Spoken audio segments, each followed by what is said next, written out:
မင်္ဂလာပါရှင်ရွှေဒီဂျစ်တယ် business page မှာကြိုဆိုပါတယ်ကျွန်တော်တို့အခုလုပ်ကိုင်နေတယ်ပေါ့နော်digital business အကြောင်းလေးကို information လေးပေးပါမယ်ရှင်ပထမအဆင့်အနေနဲ့ပေါ့နော်ကျွန်မရဲ့ website link ဖြစ်တဲ့ www.aashwe.com မှာမိတ်ဆွေတို့ရဲ့နာမည်နဲ့ email နဲ့ထည့်ပြီးလို့ရှိရင်ပေါ့နော်အခမဲ့လေ့လာရမယ့်ဗီဒီယိုတစ်နာရီခွဲစာကိုကြည့်ခွင့်ရမှာပဲဖြစ်ပါတယ်မြန်မာဘာသာနဲ့လည်းပို့ပေးတယ်ပေါ့နော်နားမလဲတာရှိလို့ရှိရင်လည်းတေချာလေးရှင်းပြပေးပါတယ်မှာကပေါ့နော်ကျွန်တော်တို့ system နဲ့တိစောက်ထားတဲ့စီးပွားရေးတွေကဘယ်လောက်ထိအောင်မြင်နေတယ်ကျွန်တော်တို့ online ပေါ်မှာပေါ့နော်ဈေးအောင်ဈေးဝယ်လုပ်တဲ့ဟာတွေကပို့ပြီးမှလည်များမှုလည်းရှိတယ်ပို့ပြီးမှတိုးတက်မှုလည်းရှိတယ်ဆိုတာလေးကို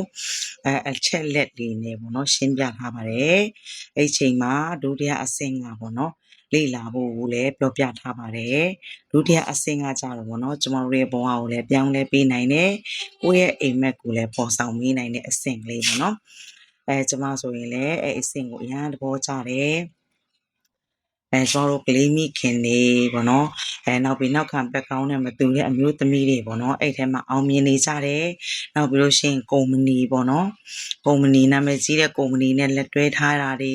နောက်ပြီးလို့ရှိရင်ကျွန်တော်တို့ရဲ့ဘယ်လိုမျိုးအခွင့်အလမ်းတွေကောင်းတွေကိုကြော်ညာပြီးလို့ရှိရင်ပေါ့နော်ကျွန်တော်တို့ commission တွေရရှိတာတွေနောက်ပြီးလို့ရှိရင်ထုတ်ကုန်တွေနော် business owner တွေကနေပြီးမှသူတို့ရဲ့စူးစမ်းတယ်ရလတ်တွေနောက်ပြီးရှင်သူတို့ဘယ်လိုလုပ်ကိုင်ပုံတွေအဆင့်ဆင့်ကိုကုမ္ပဏီရဲ့အကြောင်းကိုပေါ့နော်အသေးစိတ်ကိုလေ့လာရမှာပဲဖြစ်ပါတယ်